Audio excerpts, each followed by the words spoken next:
अस्सलाम वालेकुम, क्या हाल है? कैसे हैं आप लोग? मैं उम्मीद करता हूँ कि आप सब लोग खैरियत से होंगे। आज जो मैं आपको स्टोरी सुनाऊँगा, मुझे यकीन है कि आपने इस तरह की स्टोरी आज से पहले कभी भी नहीं सुनी होगी और ये स्टोरी सुनने के बाद आपका खौफ का लेवल कुछ और ही होगा। इस स्टोरी को काफ़ी ध्यान से सुनिएगा और आयतुल कुर्सी पढ़ लें और आएँ, हम इस स्टोरी को स्टार्ट करते हैं।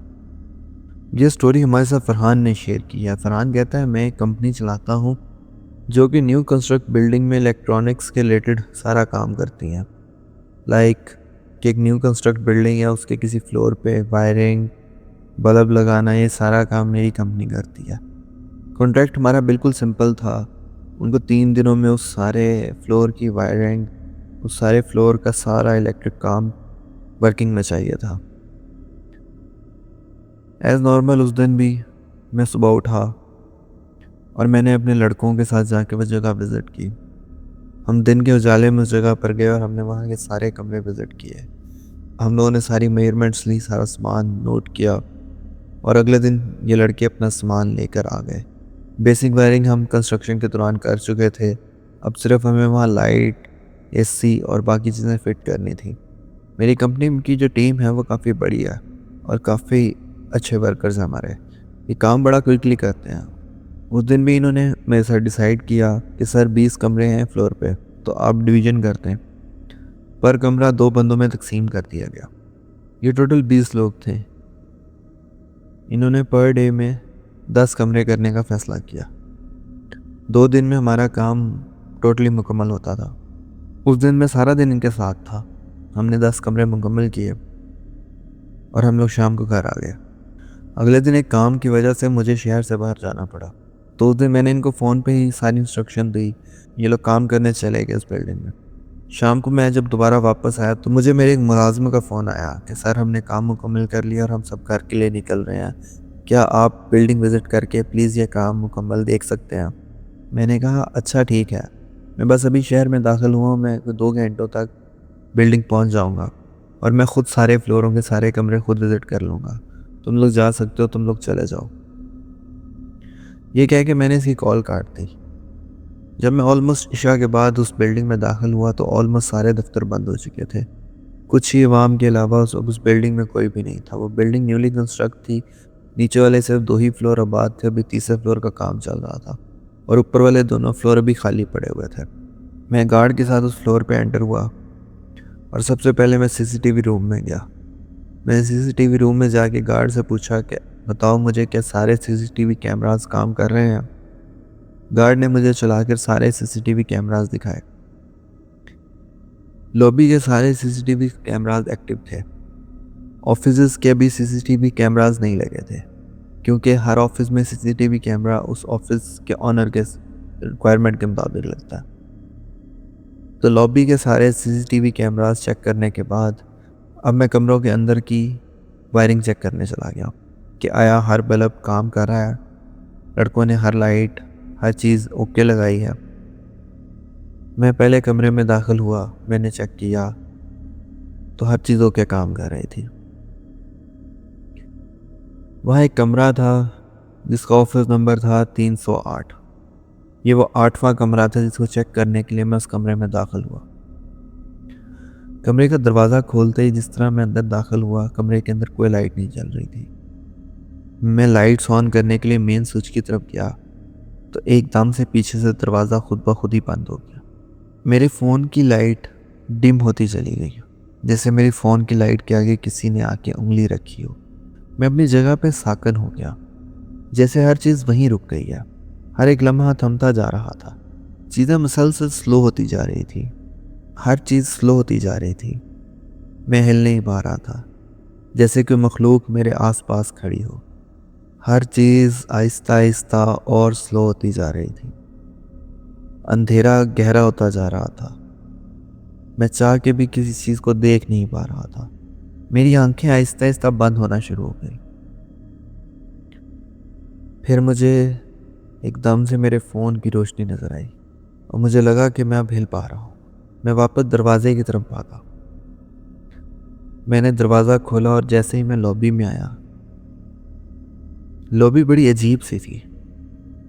जब मैं अंदर दाखिल हुआ तो लॉबी की हर लाइट जल रही थी। जब मैं बाहर आया तो लॉबी सारी में एक लाइट नहीं जल रही थी। लॉबी सारी सुर्ख रंग की थी। मैं 2 कदम आगे चला तो लॉबी घूमना शुरू हो गई। जैसे आगे से दीवारें तंग होना शुरू हो गई, जैसे लॉबी एक सुराख में डूबती जा रही हो। मैंने पीछे मुड़ के देखा तो पीछे वाली साइड से भी सारी दीवारें आपस में टकराती हुई मेरी तरफ आ रही थी। सिर्फ इस रूम का दरवाज़ा खुला हुआ था। सामने बाहर मेन रोड की तरफ से एक खिड़की से थोड़ी सी रोशनी आ रही थी, जो अब जाके मुझे नज़र आई। और उस रोशनी में हल्का हल्का मुझे किसी का हाथ हिलता हुआ नज़र आ रहा था कि इधर आ जाओ। ये कोई 1-2 सेकंड्स या 3 सेकंड की बात हो गई कि वो दोनों साइडों की दीवारें जितनी तेज़ी से मेरी तरफ आ रही थी, मैंने अंदर वापस आना ही मुनासिब समझा। जैसे ही मैं अंदर वापस आया, दरवाज़ा फिर से बंद हो गया और हल्की हल्की उस कमरे में रोशनी फैलना शुरू हो गई। अब जाके मुझे एहसास हुआ कि मैं उस कमरे में तो हूँ ही नहीं। यहाँ चांद की रोशनी थी और ये खुला मैदान था। मुझे ऐसे महसूस हुआ कि मैं किसी और दुनिया में खड़ा हुआ हूँ। मुझे पानी गिरने की आवाज़ें आ रही थी। मेरे आसपास एक अजीब किस्म की मखलूक, जिनके मोस्टली चेहरों पे एक आंख थी। मैं इनके बीच में खड़ा हुआ था और मैं अभी तक ये समझ ही नहीं पा रहा था मेरे साथ हो क्या रहा है। मुझे खौफ तो आ ही रहा था, पर साथ से मैं अपने दिल को ये समझा रहा था कि क्या है, क्या ये सच है या ये कोई झूठ है या मेरा कोई वहम है। इस तरह नहीं हो सकता, ये पॉसिबल ही नहीं है। यही सोचते सोचते मैंने अपना फ़ोन ऑन किया। फ़ोन की लाइट जल रही थी और फ़ोन मेरे हाथ में था। फ़ोन पे कोई सिग्नल नहीं आ रहे थे। फ़ोन की स्क्रीन कभी ऑन हो कभी ऑफ हो। लम्हे अपनी जगह पे खड़ा रहा और इस मखलूक को देखता रहा। कोई 5-7 मिनट गुजर गए। ना मैं किसी को कोई बात कर पाऊँ, ना कोई मेरे से कोई बात करे। जहाँ मैं खड़ा हुआ था वहाँ से 10-10 कदम या 20 कदम दूर तक मुझे चीज़ें नज़र आ रही थी। बाकी हर चीज़ एक काले अंधेरे में डूबी हुई थी। कभी एकदम से मेरी दाईं तरफ से कोई बंदा अंधेरे से निकले और बाईं तरफ वाले अंधेरे में जाके गुम हो जाए। इस मखलूक की शक्ल मैं आपको इस तरह बयान करूँगा कि इंसानी जिस्म और चेहरे पे सिर्फ एक आंख, उसके अलावा ना इनके जिस्म पे कोई कपड़ा, ना कोई लिबास, बस एक आंख। कुछ लम्हों के बाद ये दुनिया ब्लर होती गई। ऐसे महसूस हुआ कि जैसे वो साया अब तंग हो रहा है। हर चीज़ साए के अंदर डूबती जा रही है। वो साया हर चीज़ को अपने अंदर निगल रहा था। मैंने फ़ोन की लाइट से पीछे मुड़ के देखा तो पीछे बिल्कुल मेरी शक्ल का एक इंसान खड़ा हुआ था। बस फ़र्क ये था कि उसकी आंखें नहीं थी। उसकी आंखों वाला हिस्सा खाली था। मैंने जब उसके चेहरे पे अपने फ़ोन की टॉर्च मारी तो बिल्कुल हूबहू मेरे जैसा। उस दुनिया के इस शख्स ने मुझे एक बात कही कि ये वक़्त की वो कैद है कि अगर तुम यहाँ से निकल गए सही वक़्त पर तो अपनी ज़िंदगी जी लोगे, नहीं तो सारी उम्र इस कैद का हिस्सा बन के रह जाओगे। ये बात सुनने के बाद अब मेरे दिल की धड़कन इतनी तेज़ हो गई थी कि उस खामोशी में मैं अपनी दिल की धड़कन सुन पा रहा था।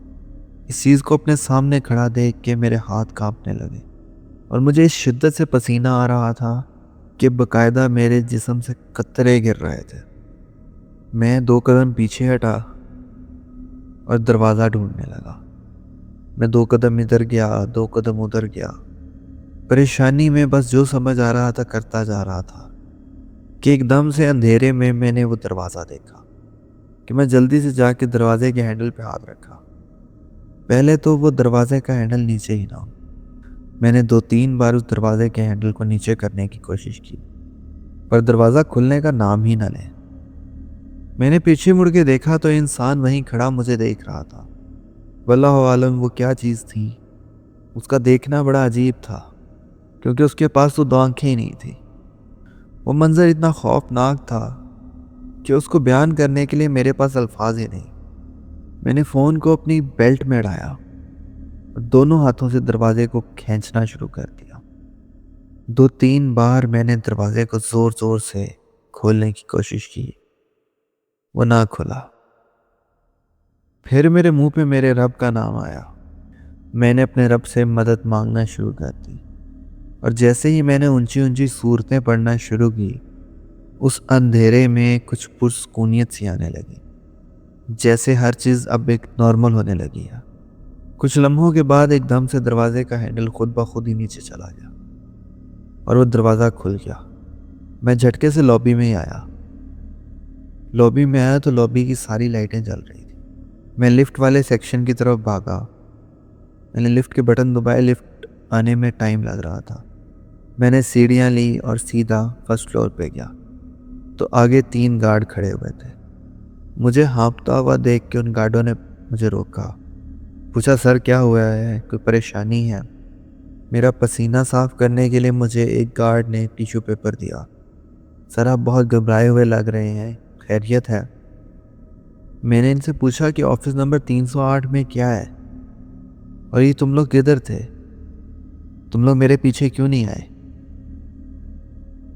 इन्होंने कहा कि सर ऊपर तो कुछ भी नहीं है, और आप इतने घबराए हुए क्यों हैं? मैं तफसील से सारी बात बताएं। हम आपके साथ चलते हैं। ऊपर कौन है? आपने क्या देखा? मैंने कहा मुझे 1 घंटे से ऊपर हो गया ऊपर एक रूम में फंसे हुए। तुम में से कोई ऊपर क्यों नहीं आया मुझे देखने?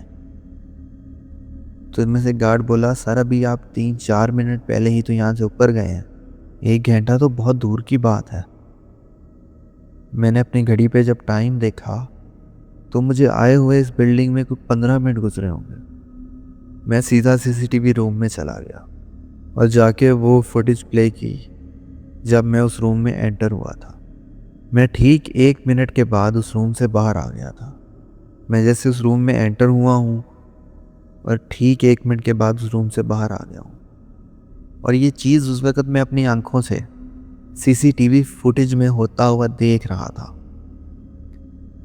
मैं अपनी इस आंखों होती चीज़ पे यकीन करता, या जो मेरे साथ 5-10 मिनट पहले हुआ है मैं उस पर यकीन करता। इस वाक़े को गुज़रे आज कोई 4 से 5 साल हो गए हैं। ऐसी कोई रात नहीं गुजरती जब मैं इस वाक़े के बारे में नहीं सोचता। क्या उस लम्हों में ऐसा क्या हुआ था जब मैं साकन हो गया था, जब मैं अपने हाथ पैर नहीं हिला पा रहा था? कौन सी ऐसी मखलूक थी जिसने वक़्त को मेरे लिए रोक दिया था? वो क्या मखलूक थी जो मेरे सामने खड़ी हुई थी? या वो कौन सी मखलूक थी कि जब मैं अपना जिस्म हिला नहीं पा रहा था और मैं उसे अपने पास महसूस कर पा रहा था? वो कौन सी जगह थी जहां मैं उस टाइम खड़ा हुआ था? ये लम्हात आज भी मुझे रातों में सोने नहीं देते। मैं इन सवालात के जवाब आज तक नहीं ढूंढ पाया। उम्मीद है आपको मेरी कहानी पसंद आई होगी। वल्लाहु आलम इस कहानी में कितना सच था, कितना झूठ। उम्मीद करता हूँ कि आपको स्टोरी पसंद आई हो। अगर आपको ये स्टोरी पसंद आई है तो बराए मेहरबानी मेरे चैनल को सब्सक्राइब करें और इसे एटलीस्ट 10% के साथ ज़रूर शेयर किया करें, और कमेंट्स में अपनी राय ज़रूर बताया करें। मिलते हैं इसी तरह की एक अच्छी और नई वीडियो के साथ। तब तक के लिए इजाज़त दीजिए। अल्लाह हाफ़िज़।